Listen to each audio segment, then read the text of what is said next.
lot of people I definitely have to thank.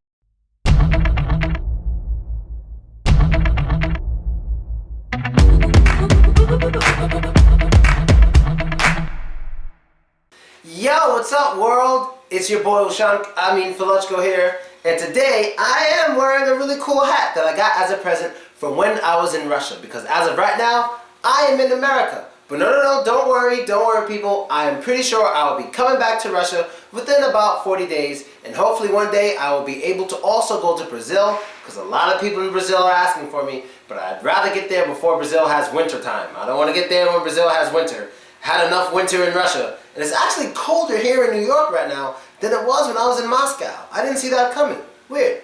But anyway, today we're going to have a really cool and interesting lesson. Today we're going to learn many ways to use the word get. That's right, the verb to get. But what's interesting is, when you take the word to get and add one of these words to it, it changes the whole meaning to the word get. It becomes a phrasal verb. So let's get down to learning these phrasal verbs. Why waste time? The first one is to get up. Now, what does it mean to get up? Well, to get up has many different meanings. One common meaning for this one is to wake up, like when you get out of the bed in the morning. That's getting up. Me, since I came back from Russia, I'm not used to it here, so I get up every day around 2 o'clock in the morning.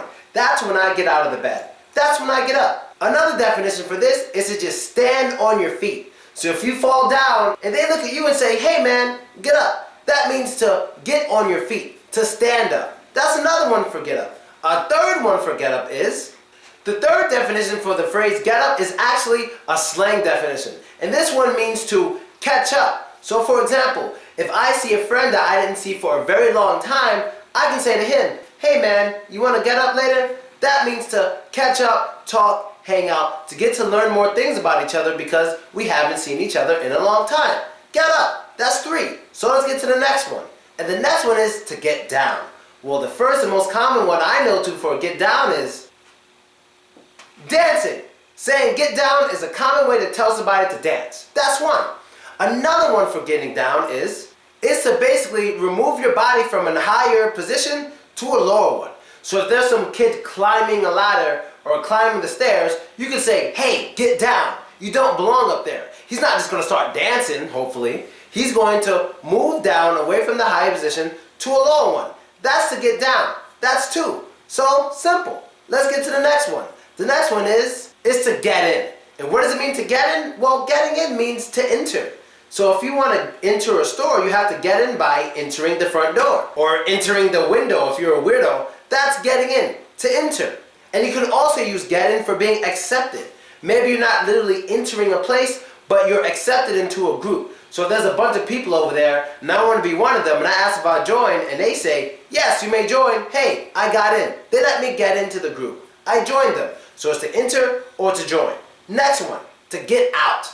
Now to get out is the opposite kind of the first one, is to leave a place or leave a group. So if I were to go outside right now, first I would have to get out of my house. If I were in a group and I didn't want to be in a group anymore, I would have to get out of the group. Like that. And another slang definition for get out is actually to stop saying what you're saying. I don't believe you. It can't be true. So for example, since I've been here in America, whenever people ask me, where have you been? I always say, oh, you know, I was in Russia for about a year. They say, get out. You weren't in Russia. Yes, I was. Get out. You weren't in Russia. No one believes me, so they tell me to get out. And get out means we don't believe you. There's no way that can be true. Like that. Let's get to the next one. And the next one is to get right. Now what does it mean to get right? Well, to get right basically means to be on a good standing with someone or something. Or basically to have a great relationship. So the best example I can give is when people who believe in God meet people who don't believe in God or people who are not religious, they're likely to say something like, you need to get right with the Lord. And what they mean by you need to get right with the Lord means you need to be on the Lord's good side. You need to be His good friend.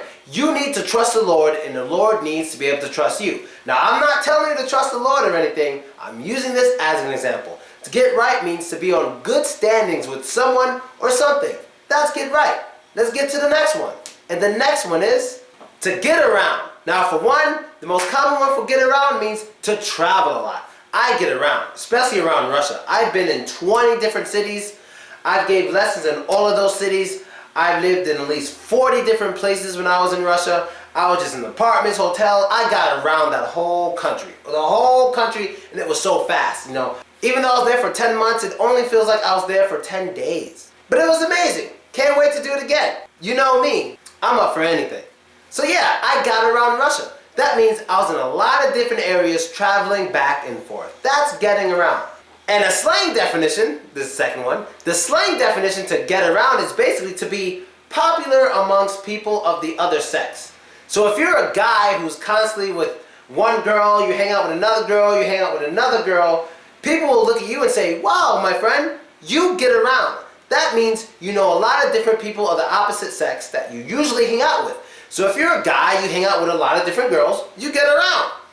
If you're a girl who hangs out with a lot of different guys, you get around, but it's not looked at as the same thing. No, but yeah, you get around. And that's getting around. So let's get to the next one.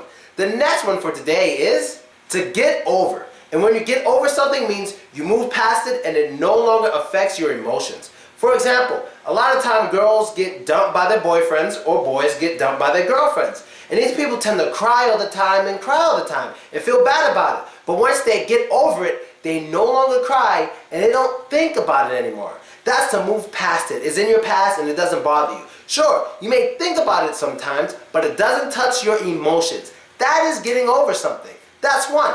Second definition to getting over something is to literally either jump, climb, or walk over something. That's getting over it. So let's say during back in the day when there was the wall in Berlin, if someone were able to jump really, really high or climb it or something and go to the other side, they got over the wall. Just like that. To get over is to basically go on top of something to get to the other side. That's getting over. So let's get to the next and last one for today. And this one is to get under.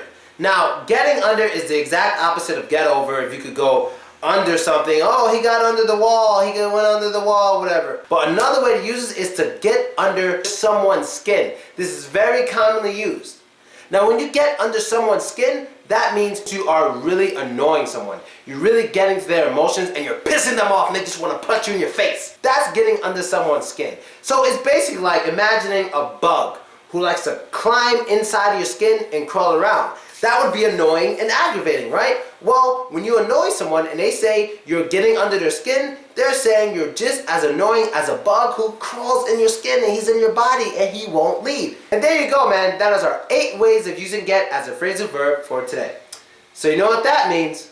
And that's the end of the episode for today. I hope you liked it. I hope you enjoyed it. And I hope you learned new stuff. Be sure to add me, vk.com/Philochko. That's me. And subscribe to my YouTube page to see all of my videos. So to everyone in Russia, I'm sorry I left, but I promise I will be back soon. As soon as I get some invites, I'll let you guys know. Right now we're looking at May. So if you're a school or some kind of institution who wants me to do some classes in your city, contact me. It's not that hard.